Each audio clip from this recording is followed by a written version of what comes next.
Good afternoon and welcome to Lunchtime Live. I'm Astengo and today we're talking about a business improvement district for Gibraltar. Now, this is when local businesses get together to identify common goals to boost the economic potential and environment of the area.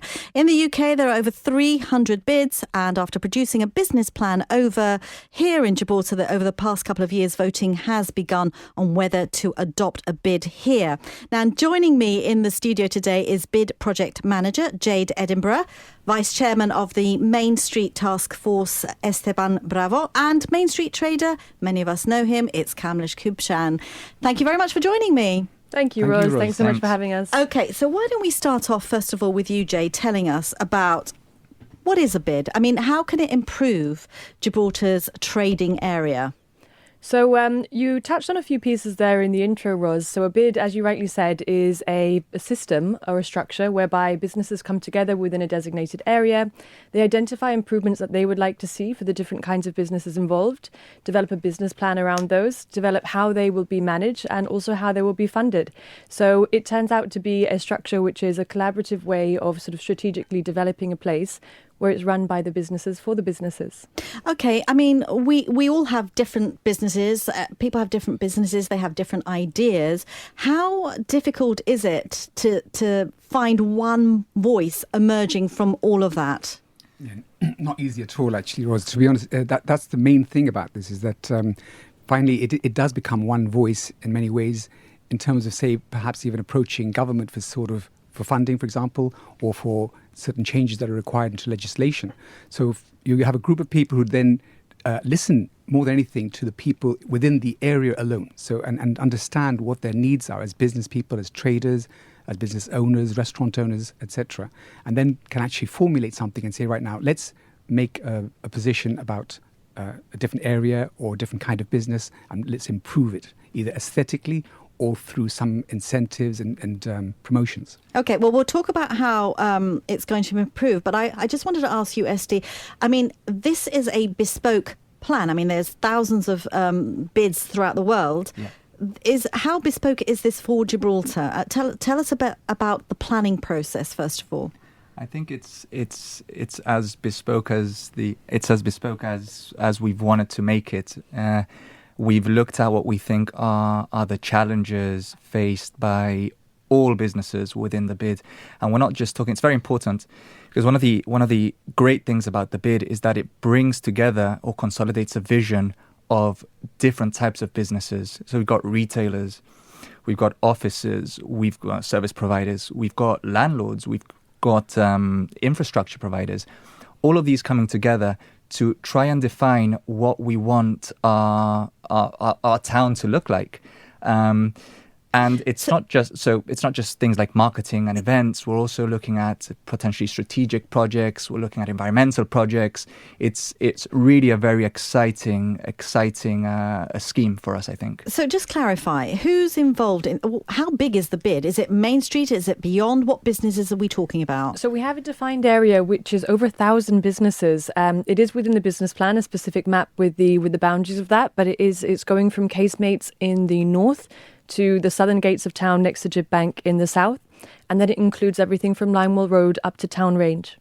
Okay, so what are the challenges that traders are looking to improve, let's say, with this bid? What are the main issues? I think, for example, Main Street obviously has, as everyone knows, Main Street, and Main Street's been the hub of our trading centre as a community.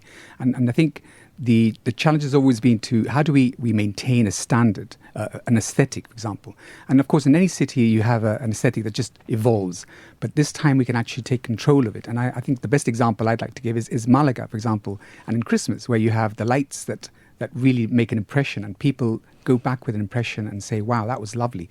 And I think what we need to do is aim for that kind of concept. I'm not just saying copying them, but like that, there's places throughout the UK that try to give the right impression. So there are challenges, and we've had challenges and found it difficult to get round a table sometimes, because as businessmen, we're all quite involved in our businesses and can't give it the time. But this is an opportunity for for a professional team to come together and say, right, this is what our task is. These are the kind of issues that we need to deal with.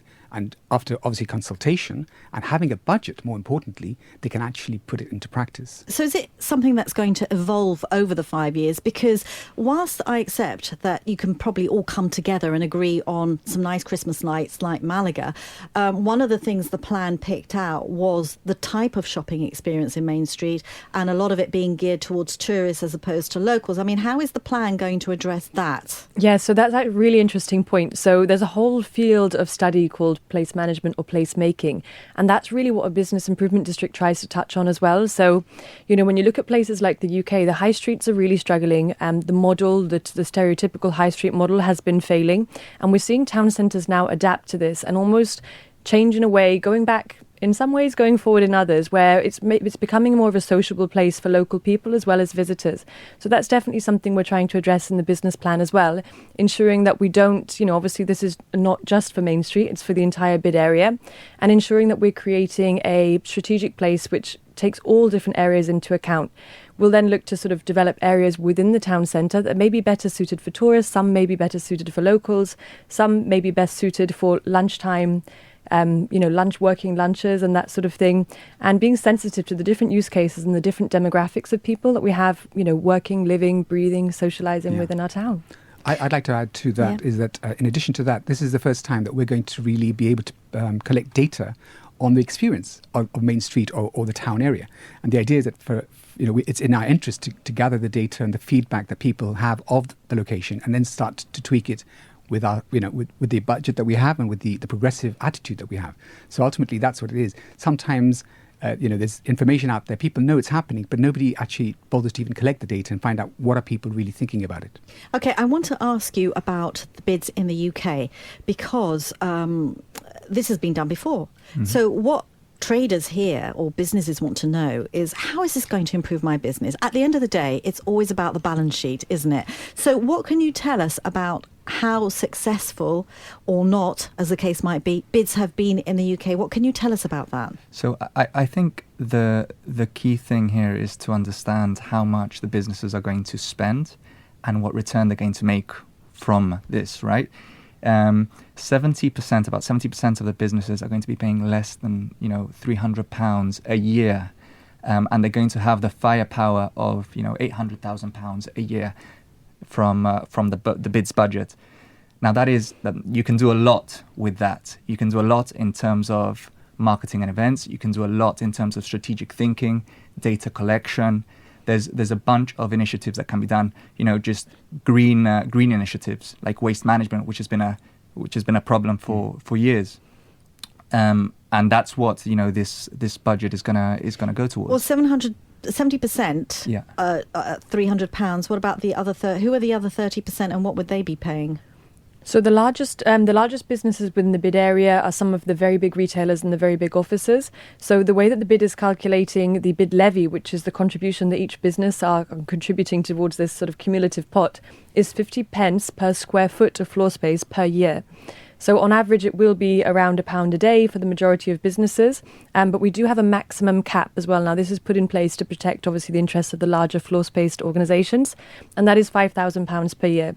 We also have a minimum bid levy contribution of £100 a year for the smallest of businesses too. When you look at this in comparison to the UK, it's actually a lot less than most businesses will contribute. In the UK, it's actually based on business rates. Here, as a group, we've decided to go based on floor space, as part of our discussions. But in the UK, the largest businesses might be capped at something around 30,000. So we're bringing that right down to ensure we're protecting the largest businesses as well as looking after the smallest. Sure. I mean, we'll talk about affordability in a moment. I just want to also confirm, you mentioned £800,000, but the government obviously is also putting some money in it. So what the final amount of the pot is what? Is it $1 million or something like that? It's over $4 million across the 5 years. So it's over £800,000 per year, and that's including the government contributions. OK, so let's talk about perhaps some of those smaller businesses that say, well, £300, but rates have just gone up. My training's been affected by COVID. I just don't have the money. So what happens if a business decides, look, I'm opting out on this, I can't afford it, yet they will benefit because they will be part of a bid if that's voted through. So how does all that work? So actually, once the bid comes into force, it's inclusive of everyone. So what we're doing at the moment is going through the ballot process where people are either showing their support or not showing their support for the 5-year business plan to go ahead. But if we get the majority vote based on number of businesses and also on the quotient of floor space, then the bid will come into effect and it will include everybody, including those people that may vote no. Fortunately for us, we're having very, very positive feedback from the vast majority of businesses we're speaking with. So we're really hoping that it does go through and everybody's happy. I was talking about, sorry, it becomes a sort of another utility bill, unfortunately, but something that at least you have more of a say in. So rather than something like rates going out and then saying, okay, that's money that government is going to use, here's money that's going to a pot that's going to be specifically and purely for the benefit of that area. And controlled by the businesses within the area, I think which is important. That's key, right? It's by the businesses for the businesses, and that's a very powerful message. Because we're obviously going to try and make it as streamlined as possible. We're going to try to make it as effective as possible, and businesses should try to take as much advantage if it goes ahead. Try to take as much advantage of it as possible. It's the world's your oyster as far as what can be done with a bid. It's as limited or as aspirational as you want to make it. Yeah, it sounds a little bit like an election. You might vote Labour and you might get the Tories, but then you do have local council elections. So let me just ask you about the process of involvement by the traders. So let's say you say people are very positive about this. Yes. So perhaps you might be anticipating a yes. Let's assume for a moment it is a yes and the bid does take place.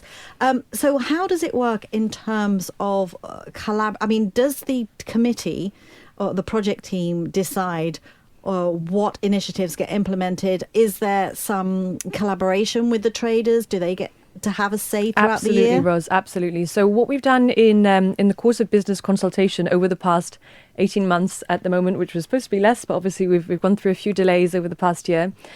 We've had feedback from all different kinds of businesses and all different kinds of areas within that business improvement district map as well. And what we've done is we've created the 5-year business plan based on that feedback. So, to an extent, it does get to a point where you speak to enough business owners and we have a lot of the same good ideas coming up. So we're quite confident that it does reflect, the widest wants and needs of the businesses within the area. But then that's the 5-year business plan. So when it actually comes to effect, we'll have a not-for-profit organisation which will be controlling the projects, which will be professionally staffed. But that will be headed up by a board of directors made up of businesses from within the area. Now, any business within the area will be able to put themselves forward to take an active role. And typically in bids, particularly in the UK, there's also sort of spin-off working groups where if a business has a particular interest in, let's say, for example, green initiatives, then they could help us and support us with their time and lead on that kind of project for us.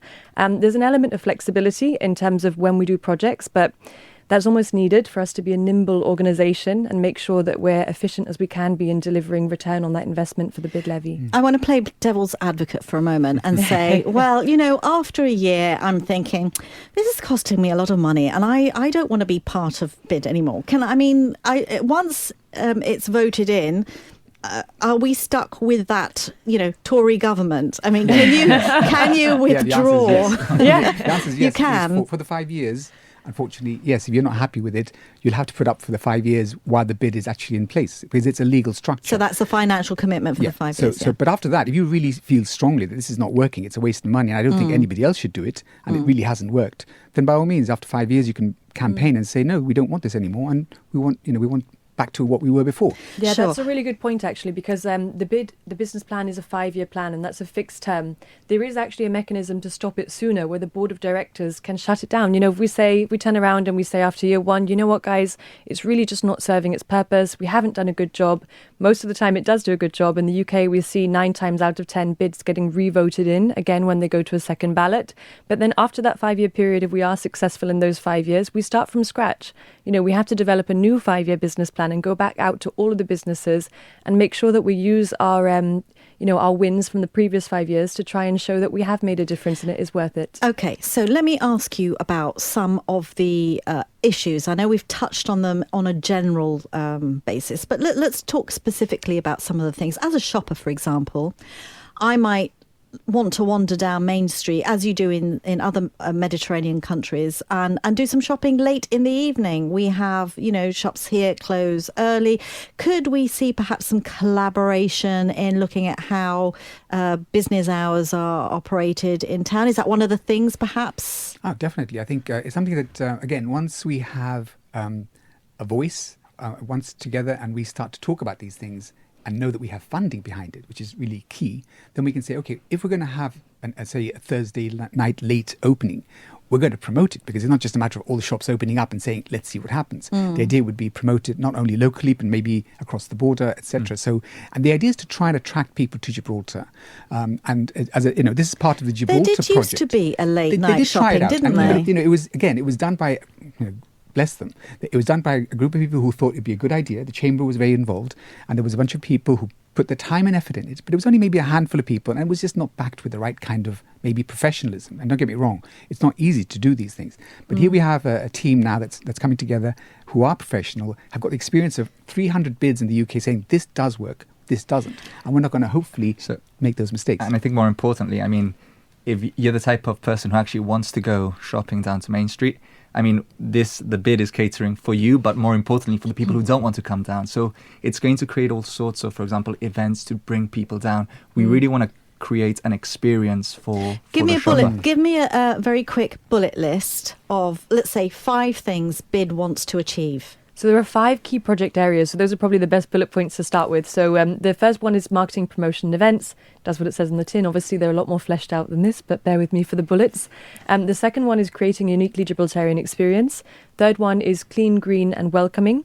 Fourth is backing business. And fifth is strategic and innovation. Okay. I just want to mention now, because we had a great meeting yesterday, and part of the first bullet that you had was the marketing and promotion. And sure, we all think about, what about the branding of our town area? And that's something that obviously is going to come out, and I'm pretty sure it's going to happen. But we had a fantastic get together yesterday where we had 3 teams, professional marketing companies, that come back with some fantastic ideas of how we can brand it alone. And I must say, I love your new logo, GBC. Thank you. It's looking great. So yeah, at the end of the day, how important is that for Gibraltar, and how is important that for our community to say, look, here's an area which is shining example of what it should be and what it could be, as opposed to it could be better, but we can't do it. Yeah. Obviously, 3 of you have come here with a very positive view. Yeah. You're all 3 of you very involved in it. I've tried to be a little bit devil's advocate, but you say that the feeling out there is generally quite positive, don't you? So what do you encourage all businesses in the BID area to be doing right at this minute? I say the first thing would be to inform themselves, because of course, we're at ballot at the moment. Businesses should have received their ballot papers this week. If they haven't received them so far, perhaps in the next couple of working days. And we need people to vote. We need involvement from the businesses. If they have any questions, we're here to answer them. We want to make sure that every business has a very, very informed opinion and takes action on that. Esty? Likewise, I think we're here to help and provide information to every business that wants it. We're very proud and that we've come this far, and we really genuinely believe that this is the best initiative for Gibraltar's town centre, and hopefully we can transmit that to these businesses, and ultimately we hope they vote yes. I think the shopper probably might feel that way as well. Kamlesh, what are your thoughts? What do people need to do at this point? Yeah, just inform themselves. If they have doubts, by all means, reach out. We're really easy to access through Jade, through the GFSB, through the Chamber of Commerce. There's a website as well, so if there's any issues, get on there, do your research, or make a phone call. And if not, definitely vote. It's at the end of the day, yes, it is a democratic process, because at the end of the day, like anything, you should vote either way. Even if you're not happy with it, do vote. Mm-hmm. But we're confident this is going to happen anyway. It's a really exciting time, and I tell you what, the team that's on board right now is really, really looking forward to putting these ideas into practice. And do you have the chamber and the small businesses? Well, it's part of their initiative as well. They've been involved from day one, and I think for the first time, both of them are in agreement with something that will actually benefit See, Gibraltar. it does bring people together, Absolutely, doesn't it? it does. So the deadline is the 29th of September? Yep, 5 p.m. on the 29th of of September to return your ballots, and then we'll have the votes counted on the 30th.